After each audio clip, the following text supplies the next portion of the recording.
Hi folks, Logan Unitic McCulloch here, back on camera after a long hiatus. It's been about 6 months since I've recorded a video. Today is April the 18th and it's the 1-year anniversary of my beginning of my trek for truth from the Atlantic Ocean in Delaware. And behind me is a little backdrop I wanted to make sure I got in this video. That's kind of why I framed it the way I am, so forgive me for being a little ways away from the camera. Hopefully my big loud moving voice carries enough. This is a really great banner that my friends Laura and Drew made for me and brought all the way out to the beach in Pacifica, California when they welcomed me on October 3rd at the end of 4,100 plus miles of backpacking and bikepacking. And a year ago today, right about this time, it's early evening, my friend Catherine and I had just finished the first 10 miles of that trek. And they were staying with me one more night, and before Drew and Catherine and Drew's youngest son Oliver headed back to Kentucky, and I started walking across the U.S. trying to speak some truth about Lyme disease. Very, very important topic, near and dear to my heart, but also about a lot of other things. And tonight I wanted to kind of reconnect with you guys. I had done a video right when I finished the trail and gotten back to Louisville, sharing that I wasn't going to quit advocating for this message and this mission of mine of trying to spread truth as I know it. And dispel a lot of lies that are out in our society and in our world. Lies that are exposed just from people taking it upon themselves to seek out information through their own sweat equity and not just receiving a version of reality that's piped into their living room on their television set or via their paper box, or in some cases via mainstream outlets on their computer. So I wanted to share tonight what I'm planning to work on in the months and years to come. And it has to do with my friends Laura and Drew, and particularly Laura and her website called The Oracle Report. I'm going to be starting a short segment video series that I'm titling Real History. When I got back home and was trying to figure out what to do next, my sister one night, brother-in-law, were sitting there kind of counseling me. I stayed with them for a couple of months until I got this little apartment that I'm in right now. My buddy, my dog Cuz, and I are here.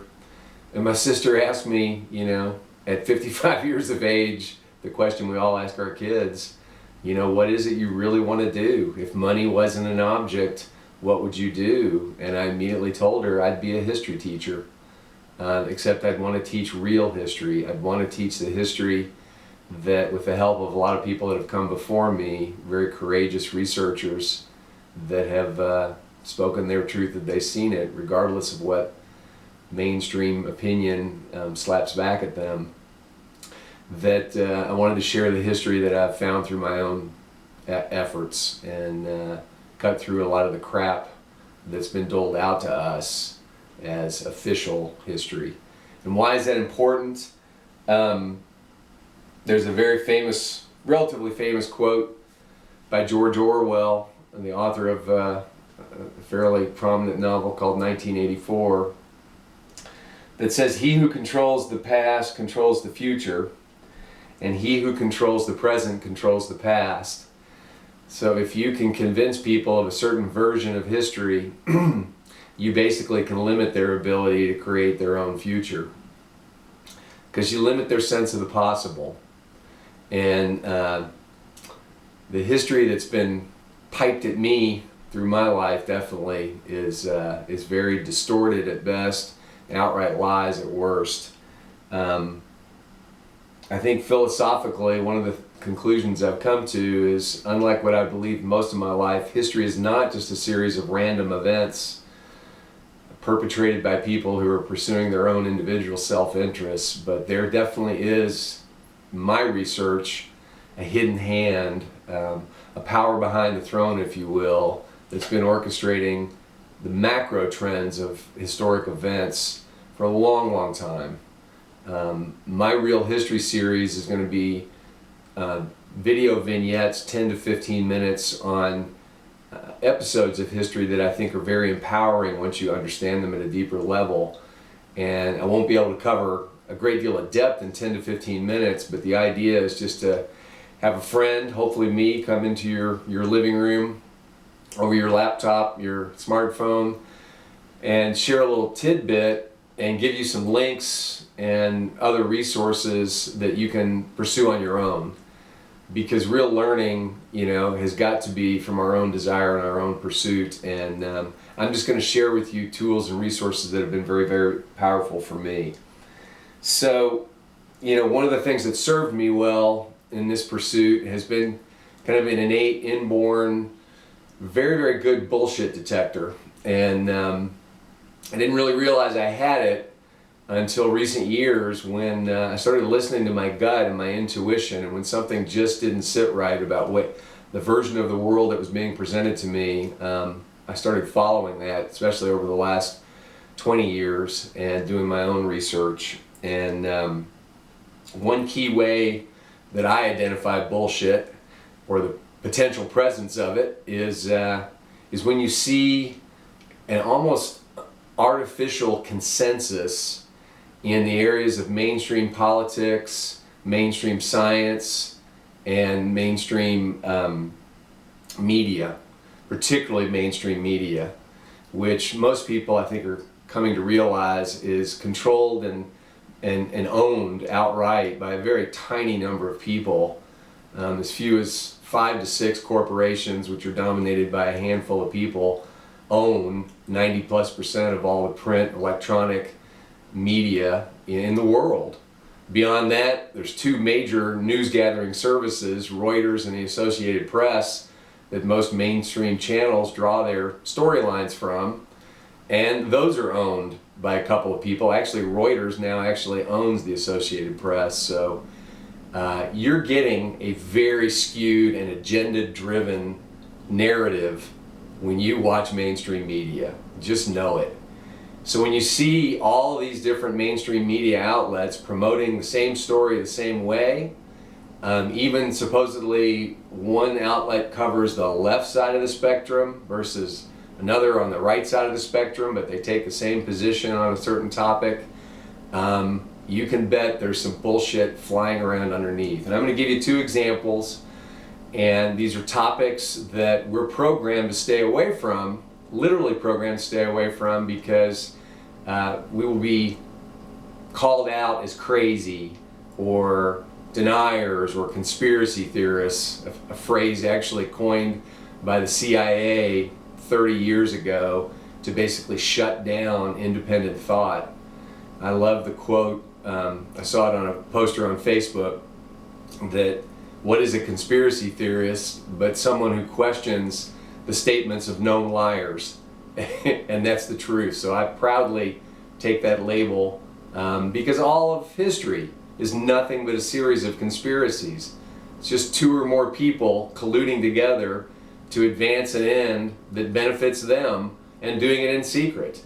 More often than not, with an immoral and or an illegal aspect to it.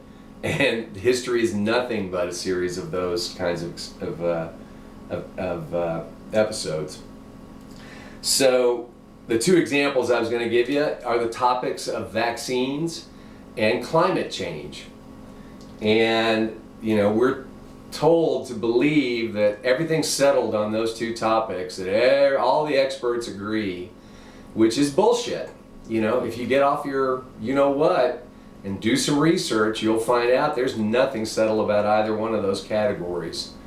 And I believed the mainstream narrative 10, 15 years ago on both of those topics, until I started pulling a thread and unraveling lots and lots of lies, manipulation, and questioning the statements of liars. The pharmaceutical industry, year in and year out, is being fined millions upon billions of dollars for lying every year. The senior leaders of these corrupt industries, and yet, we trust the statements of the FDA. who lobbies on their behalf and markets on their behalf. It's just hidden in plain sight, and I feel compelled to speak on these matters. As you can tell, I feel pretty passionate about it. Did you ever wonder why the popular phrase global warming shifted a few years ago to climate change? You don't hear global warming much anymore, but all the media parrots all the stories about climate change. You'll see statements like 97% of the world's climate scientists are in agreement on anthropomorphic, human-caused climate change. And I have never found a single topic in my studies of human history where 97% of people agreed on anything, much less something as complex and little understood as climate science with regard to human interaction. There's so much more science out there and so many more brilliant people offering an opposing view or more complex views. So the old the old Latin adage, qui bono, who benefits, in any situation where you're seeing that kind of a consensus being pumped out by the mainstream media, mainstream science, corporate science, and politicians, ask yourself, qui bono, who benefits from that narrative?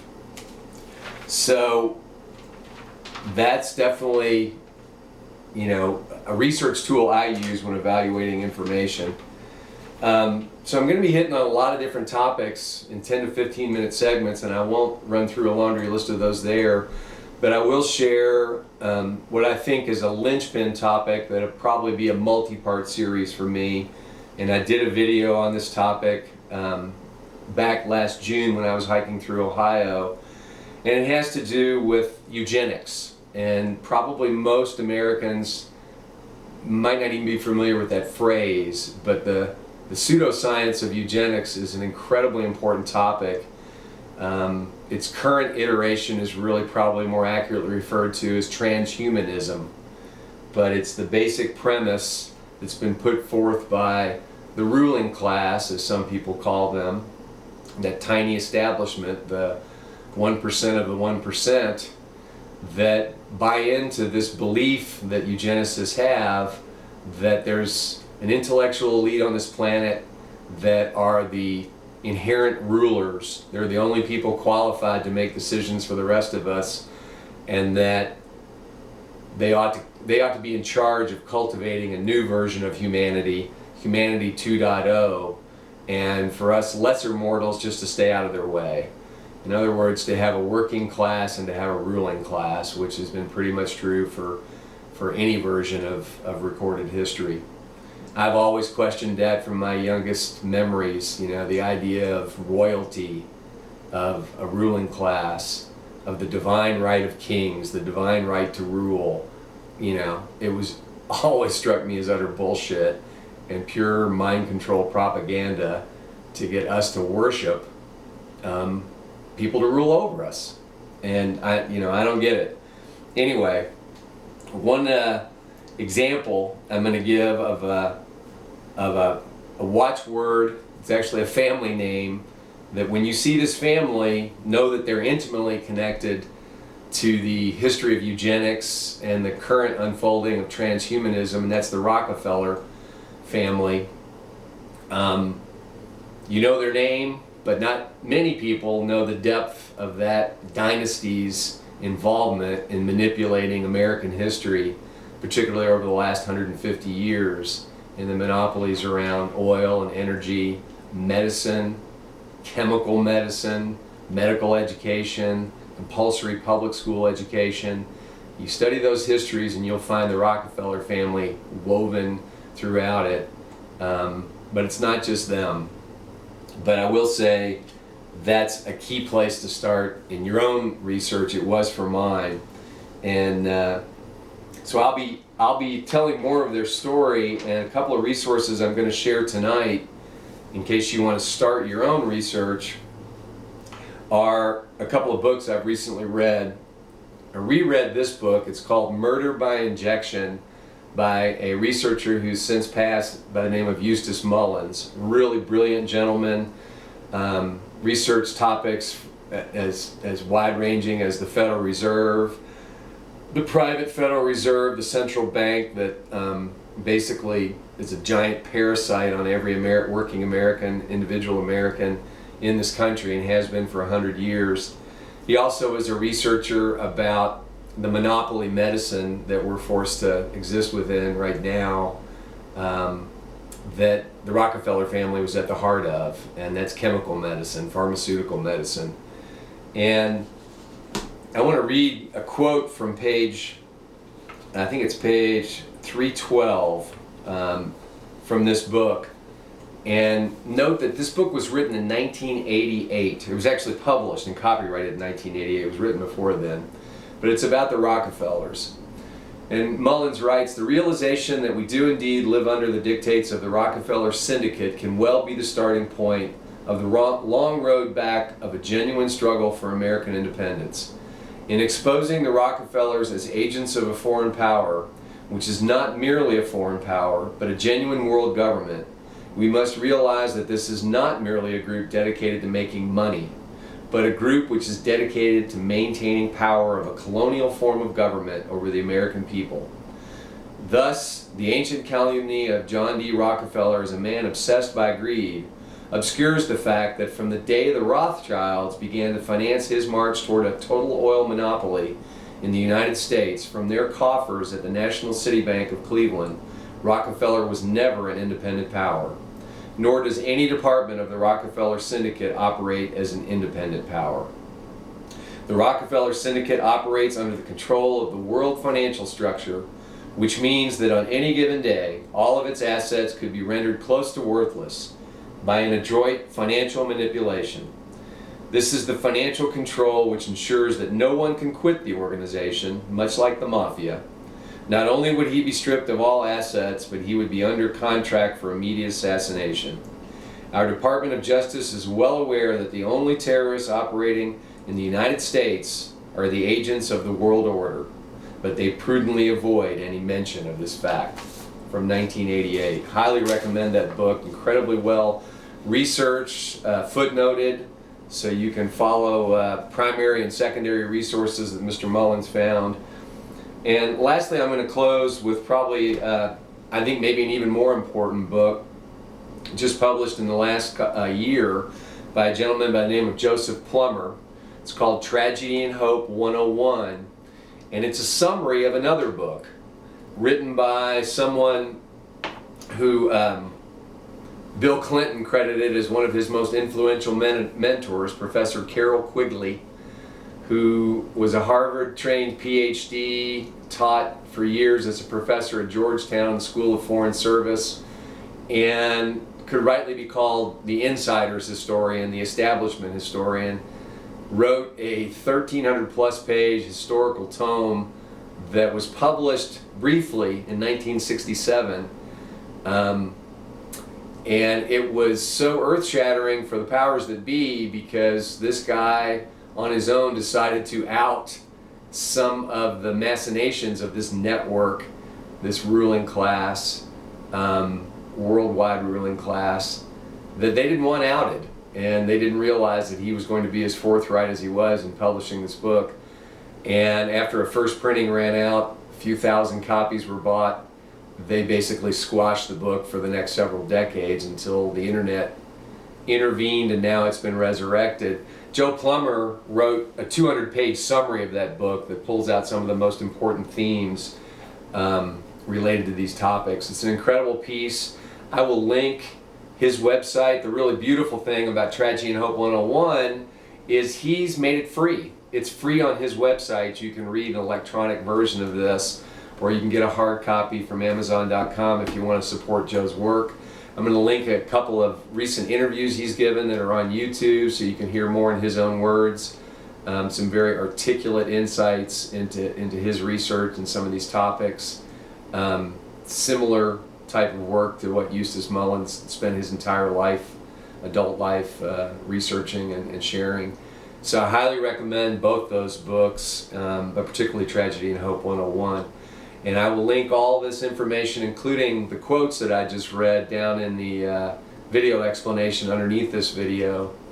And look forward to sharing more very soon about when this series will start, how often roughly I'll be publishing new 10 to 15 minute videos, a list of topics so you can kind of get a sense in advance of some of the new topics that will be coming in the months to come, and hopefully also sharing maybe what my next advocacy projects may be. I'm rooted here in Louisville for the time being, taking care of my senior dog and my salty and very tough 90-year-old mother, along with my sister and brother-in-law, and enjoying some family time, doing some consulting work for local nonprofits through a couple of firms that I have great admiration for. So I'm keeping my finger in the nonprofit world and funding this habit. And hopefully we'll be back out doing something crazy, adventure-wise, in the years to come too. So for now, that's all for April the 18th, the 1-year anniversary of the start of the Trek for Truth, the 1-year anniversary of what my friend Laura calls our second Renaissance, an awakening, an apocalypse. And if you've watched my videos, you remember the true definition of apocalypse is a revelation of truth after a long period of deception. So bring it on the apocalypse. For now, it's Unitic out for tonight. Thanks for coming along, and thanks for all the great birthday wishes folks passed along on Facebook and via email yesterday. I really, really appreciate it. Here's to year 57. Unitic out.